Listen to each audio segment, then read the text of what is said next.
Ladies and gentlemen, my name is Bashir Adamu, a digital forensics engineering master student at Firat University, Elazig, Turkey.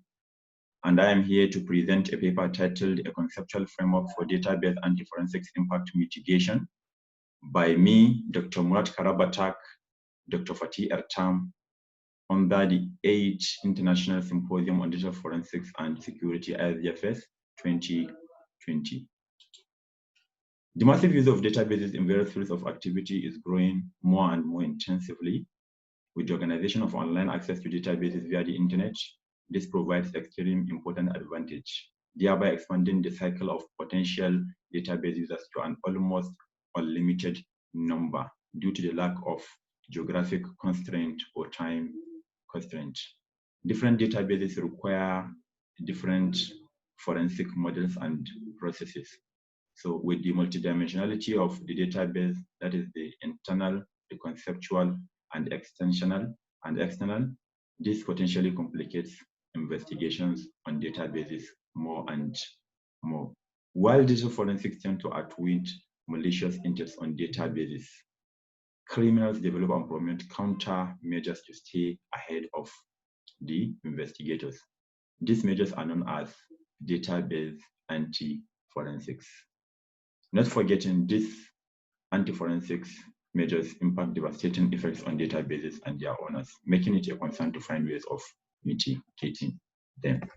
So what is digital forensics? Digital forensics is a science that identifies, preserves, collects, validates, analyzes, interprets, and reports digital evidence that may be relevant in court to solve criminal investigations. And these whole processes are being carried out following a methodology that is known as the 3 A's. The first is to acquire evidence without modification or corruption. The second A is authenticate that the recovered evidence is same as the original seized. And the third is to analyze the data without any alterations. On the other hand, anti-forensics is a technique that aims to prevent the forensic process or make it more difficult so as to decrease the quality and quantity of digital evidence. So primarily, anti-forensics is a counter measure, the opposite of digital forensics. It could either be unintentional or malicious. The anti-forensics in this paper are classified considering the impacts they have on the databases and the users or the organizations into data hiding, where we have steganography, Slacker, RuneFS are some of the technologies that can be used for data hiding. We have data destruction, which can be carried out by wiping, degaussing, or sanitizing. We also have analysis delay, which can be achieved by wrapping, obfuscation, and execute compress. The last is trace minimization, which also techniques or tools like portable software, bootable USB, and virtual machines are used to carry it out. And we also have some countermeasures for the anti-forensics. For the data destruction, we have data recovery, data search and detection. For the data concealment, we have password cracking, hidden data detection. For the trace minimization, we have physical memory analysis, term/relationship analysis, and for the analysis delay, we have dynamic analysis techniques and debugging tools. So several tools are being used to achieve these responses. The impacts of the anti-forensics. These are the effects of running the anti-forensics, or the effects that are being derived when the anti-forensics are at play. One of which is to avoid detection that some kind of event is happening, some kind of malicious event is happening, to increase the investigation time and analysis, that is delay, to cast doubt on forensic report or testimony, to falsify it, to prevent digital forensic tools from working, that means reducing the quantity of evidence, to block, bypass, or delete logging to prevent traces of criminal activities. And we also have to damage the quality of evidence to make it inadmissible as court evidence, and also to reduce the quantity of the evidence by interfering with the information gathering processes, and even force the forensic tool to reveal itself and maybe launch exploits on the forensic device for vulnerabilities. Database is an integrated collection of data intended for multifunctional use and modification by one or more users. And the software that is being used to manage and control this database is called Database Management System, DBMS.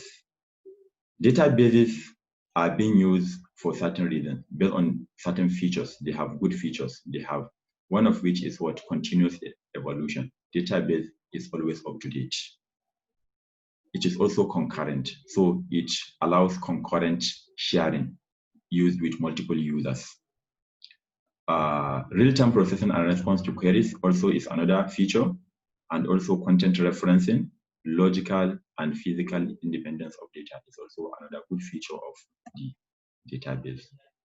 So the main issue here is database security, because it is the security that is being breached by the perpetrators that leads to digital forensics or anti-forensics per se. So the primary means of ensuring database security is access control and encryption. The access control can be discretionary or mandatory. And also, data and information security systems are being embedded in some DBMSs for protecting databases from malicious intents. The essence of securing a database is mainly to ensure confidentiality, integrity, and also availability of the database to its users. Even though databases have integrated information protection or security systems, the guarantee of security is not certain, because information security is multifaceted and complex.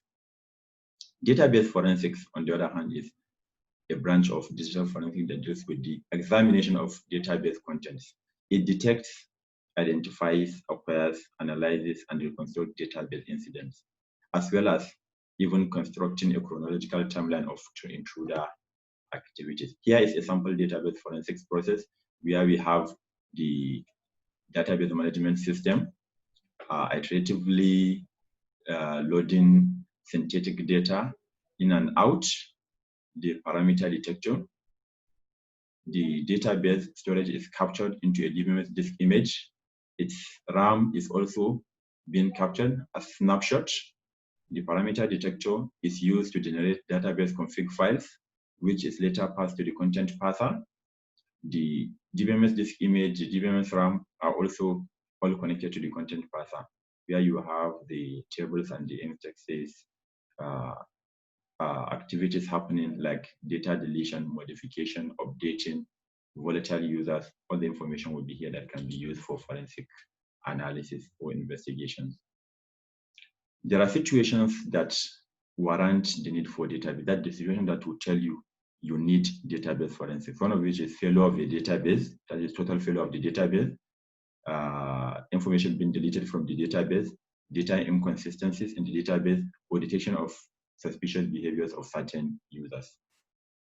When these things are being noticed, a database forensics professional will be invited, and he would create a forensic copy of a database for analysis.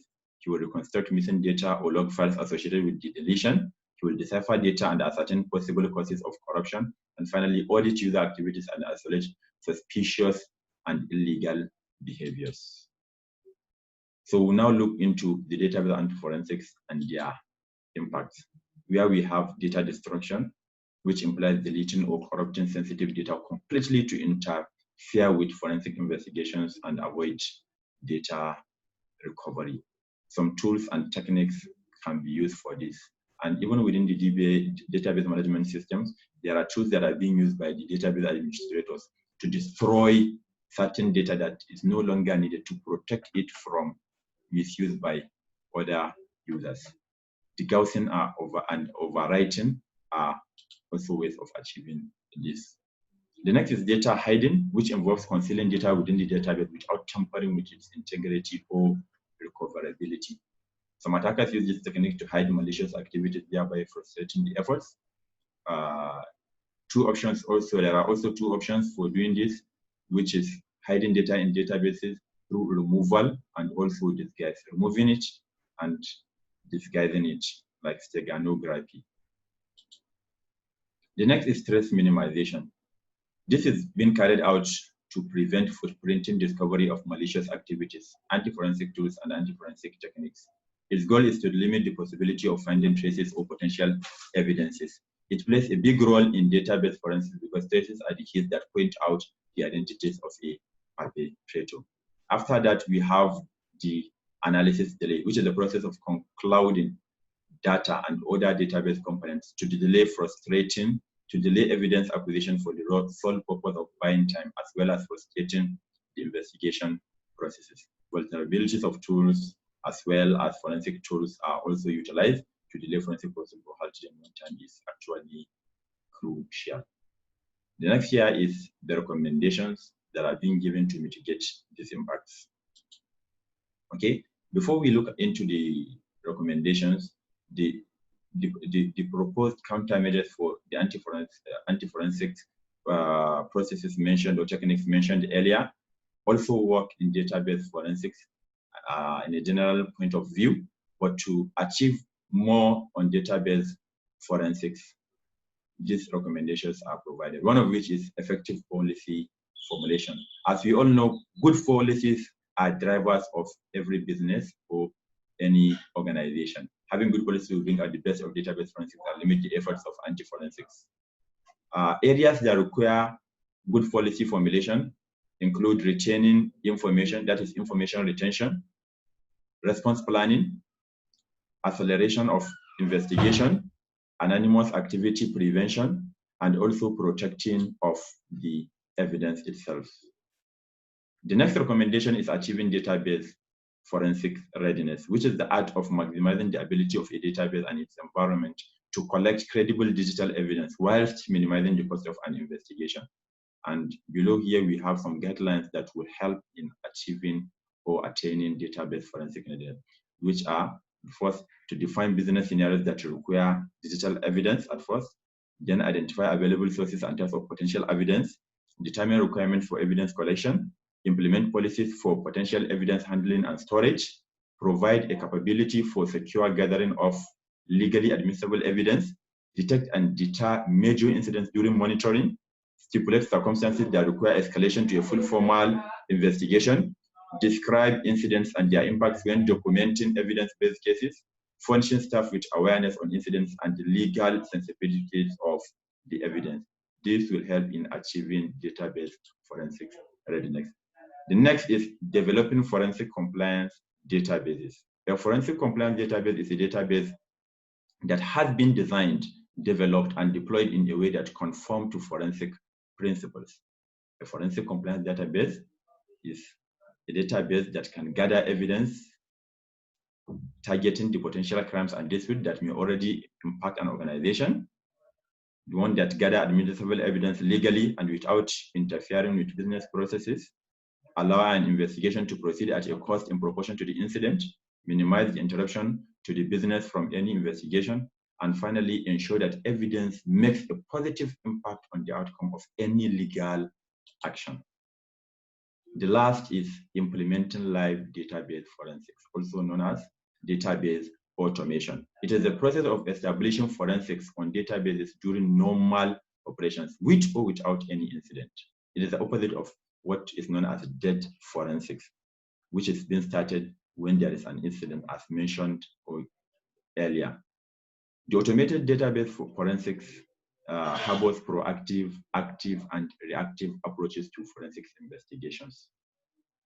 And some steps are being formulated for setting up a live database forensics, which we have the first step is to identify attack. Next is trigger automated incident response, to verify incident, to trigger automated forensics collection, pre-analyze data, and finally trigger alert. So conclusively, looking at all these issues together, it is clear that it is a necessity for database administrators, database owners, and also forensic investigators to have clear understanding of database forensics and database anti-forensics and the impacts they cause, so as to stay ahead of the game, so as to be one step or two steps ahead of the perpetrators for successful database forensics. Thank you very much.